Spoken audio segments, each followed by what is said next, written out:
আসসালামু আলাইকুম। সম্মানিত দর্শক শ্রোতা ভাই এবং বোনেরা, আপনারা জানেন ইরান এবং ইরানের উপরে মধ্যপ্রাচ্যের দেশগুলো থেকে আমেরিকা এবং ইসরায়েল গত 28শে ফেব্রুয়ারি থেকে প্রতিদিন লাগাতার হামলা চালিয়ে যাচ্ছে।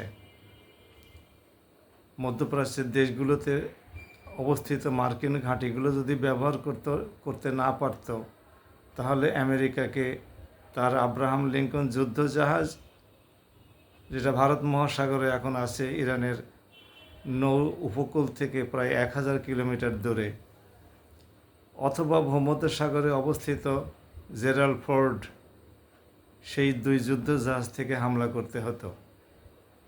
মধ্যপ্রাচ্যের এই সমস্ত দেশগুলো আমেরিকা এবং ইসরায়েলকে তাদের ঘাঁটি ব্যবহার করে হামলা করতে দিচ্ছে বলেই ইরানের উপরে এত অত্যাচার, এত জুলুম, এত ক্ষয়ক্ষতি, ইরানের এত সর্বনাশ করা হচ্ছে। ইরান মধ্যপ্রাচ্যের দেশগুলোকে বারবার অনুরোধ করছে যে আপনারা আপনাদের দেশের ঘাঁটিগুলো আমাদের উপরে হামলা করার কাজে ব্যবহার করতে দিবেন না। মধ্যপ্রাচ্যের দেশগুলো সে আহ্বানে সাড়া দিচ্ছে না কেন?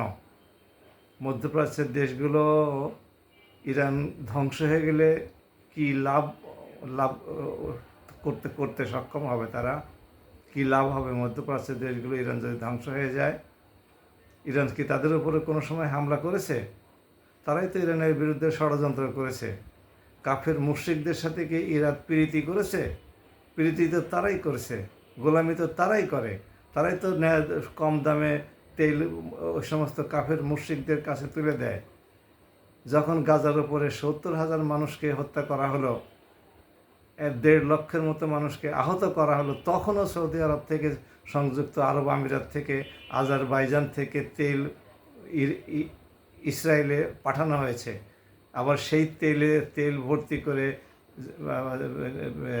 তারা যুদ্ধ বিমান নিয়ে এসে গাজার উপরে হামলা করেছে।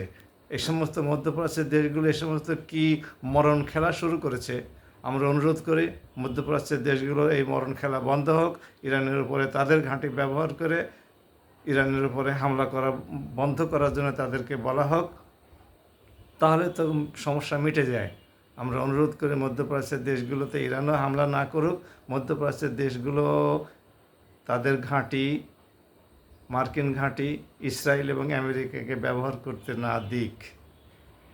ইসরায়েল এবং আমেরিকা তো মুসলিম কান্ট্রি নয়, তো মধ্যপ্রাচ্যের দেশগুলোর এত দরদ কেন ওদের জন্যে? কাফের মুশরিকদের জন্য এত দরদ উতলে পড়ছে কেন? ইরান তো পৃথিবীর একমাত্র দেশ যারা বুক চিতিয়ে কাফের মুশরিকদের বিরুদ্ধে দাঁড়িয়ে ইসলামী প্রজাতন্ত্র রক্ষার আন্দোলনে ঝাঁপিয়ে পড়েছে। আপনারা তো কেউ কখনো মুসলমানদের স্বার্থের পক্ষে দাঁড়ান নাই।